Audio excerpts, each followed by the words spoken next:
tribes. And Prabhas sir and Mohan Babu గారితో బుజ్జిగడ చేశారు and ఇప్పుడు మీతో. So off screen on screen, so ఆయన గురించి వన్ వర్డ్ చెప్పమంటే ఏం చెప్తారు?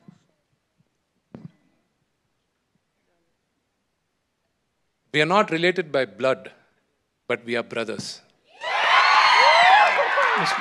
విష్ణు గారు హాయ్ అండి. టీజర్ చాలా బాగుంది. Thank you. ఇంతమంది స్టార్స్ ఉన్నారు కదా ఇందులో, అంటే సినిమాకు వెయిటేజ్ కోసం ఇంతమంది స్టార్స్ని తీసుకోవాల్సి వచ్చిందా, లేక పర్టికులర్గా ఆ క్యారెక్టర్ వాళ్ళే న్యాయం చేస్తారని ఇంతమందిని తీసుకోవాల్సి వచ్చిందా? ఈ సినిమా మీరందరూ చూసిన తర్వాత, త్వరలో చూస్తారు, మీరందరూ చూసిన తర్వాత మీకు అర్థం అవుతుంది ఎందుకు నేను వెళ్ళి వీళ్ళందరినీ రిక్వెస్ట్ చేసి ఒక్కొక్కరిని నేను తీసుకురావడం జరిగింది, రిక్వెస్ట్ చేయడం జరిగింది అని. ఈ సినిమా రిలీజ్ అయ్యేంత వరకు ఆ ఆన్సర్ నేను ఎంత చెప్పినా కన్విన్సింగ్గా ఉండదు. మీరు విజువల్స్ చూసిన తర్వాత మీకు అర్థం అవుతుంది. విష్ణు గారు, ప్రభు గారు ఆరోగ్యం ఎలా ఉంది?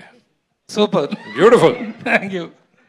యాక్చువల్గా కన్నప్ప అనగానే డివోటీ, అల్టిమేట్ డివోటీ, దేవుడికి కన్నుని సమర్పించినటువంటి, శివుడికి కన్నును సమర్పించినటువంటి ఒక గ్రేట్ డివోటీగా మనకు తెలుసు.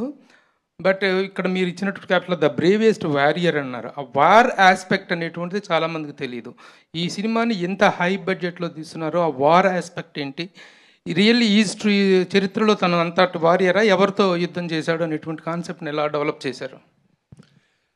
ప్రతి ఒక్కరికి పురాణాల్లో కానీ ఏదైనా సరే ఒక నాస్తికుడు శివుడు మహాభక్తుడయ్యాడు.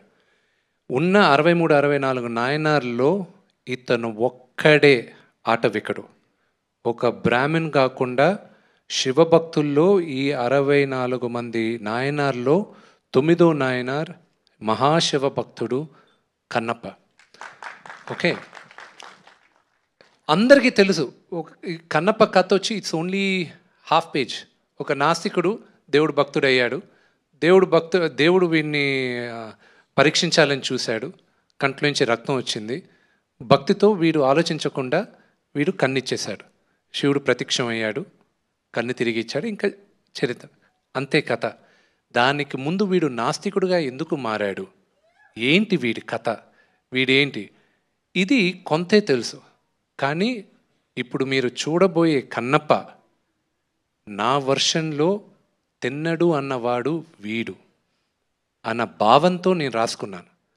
This is my world, Kannappa's world. అందుకే మీ అందరిని ఈరోజు ఆహ్వానించినప్పుడు కూడా కన్నప్ప ప్రపంచానికి సుస్వాగతం అని ఆహ్వానిస్తున్నాం మీ అందరినీ. So this is the world of Kannappa.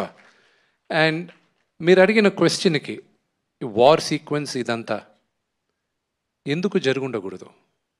మన చరిత్ర చాలా వరకు తిరగరాశారు. అది ఇప్పుడు దాన్ని వివరంగా చెప్తే అది కాంట్రవర్షియల్ అవుద్ది. మన గత చరిత్ర అంతా తిరగరాశారు, మనకి చెప్పలేదు. మనం ఇప్పుడు కన్నప్ప మన చరిత్ర ఇది అని చెప్పే ప్రయత్నంలో నా ఫస్ట్ స్టెప్.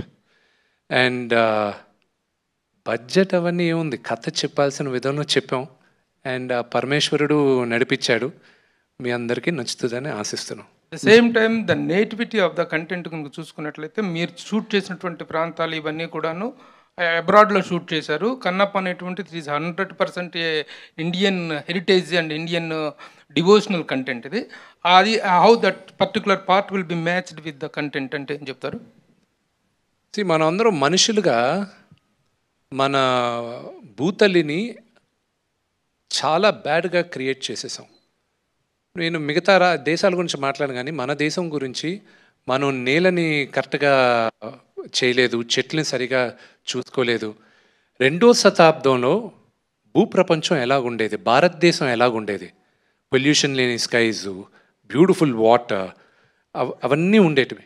సో నేను 2వ శతాబ్దంలో సినిమా తీస్తున్నాను కాబట్టి 2వ శతాబ్దానికి మీ అందరినీ తీసుకెళ్ళాలి. సో ప్రపంచంలో నేను నమ్మేది దేవుడు వేసిన లాస్ట్ పెయింటింగ్ అలాగే ఉందంటే న్యూజిలాండ్. దానికోసం అని నేను అక్కడికి వెళ్ళి ల్యాండ్స్కేప్ షూట్ చేశాను. విష్ణు గారు